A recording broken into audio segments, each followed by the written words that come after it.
Hey guys, Gary from S&G, and today we're doing some winterization on an Ariens snowblower. It's a beautiful day out today. It's currently about 88 degrees outside, and humidity's pretty high, but yet we have a snowblower here in the bay. The customer had brought it in, just wants to have some basic maintenance done, have it ready for the winter season when it rolls around later this year. And just wanted to go over a couple quick things to look at when you're winterizing a snowblower before the next season. So what we're going to do is do the full maintenance, full service on this. We're going to drain the oil first and fill it up with new oil, get it ready for next season. There's almost a full tank of fuel in there, and I don't know for sure if it was treated with stable or not. Then we don't want to take a chance in having that fuel go bad in the next few months before winter, so we're going to drain that out and we're going to put some ethanol-free fuel in there. Here's the ethanol-free fuel that I use. Of course, there's many different brands out there, but the most important thing is that the fuel is ethanol-free. That's where you get a lot of the gumming problems and the carburetors getting clogged. With this stuff, you will not ever have to worry about that. So I use the 4-cycle for all the 4-cycle motors, you know, on your lawn mowers, snow blowers, power washers, things like that. Over here is their 50-to-1 mix. This is the for like weed whackers, blowers, trimmers, things like that.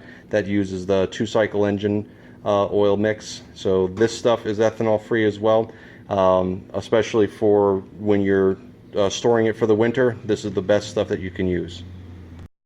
So basic maintenance for any machine is very important to maintain its longevity and quality service as you're using it. I wanted to bring attention specifically for snowblowers down over to the drive cables here. The drive cables here, this is the one for the auger, and then this is the one for the wheels. You see how much slack is in here? You really should not have this much slack, especially in the drive wheel one. Inside the transmission, there's a disc that pushes up against a large plate that the engine is spinning, and that's what makes the wheel spin. If you don't have enough tension from the cable when you pull down on the lever here, what's going to wind up happening is that rubber disc inside is going to wear out prematurely, and then your wheels are not going to spin at all. In addition to the wheels, now some models have a locking pin to make both wheels interlock. Some of them just have a regular pin that holds the wheel on there but doesn't actually lock the wheel to the axle. This particular model has the auto turn technology, so it's got the differential inside to make turning the machine easier. But you know, there are times that you may want to take the wheel off, clean it up, or if you have to service it, what I'll do is I'll take the pin off here. You see a lot of rust and corrosion even after 2 seasons or so. I'm going to take that off, clean it up, and then we're going to put a little bit of Never Seez on there so that in case the customer or the next repair person that wants to go and service this machine, they won't have a hard time trying to wrestle the wheel off a rusted axle. Over here at the auger, it's just some basic maintenance. You have your gearbox in here. A lot of times these gearboxes are sealed. You can't do anything with them. In this particular case, this one's a sealed. They do have ones that are made out of cast iron where you can pour a little bit of grease in or oil after so many hours of service. But the things that you can get to very easily, here are the grease zerks on each of the rakes that bring the snow into the impeller and the back.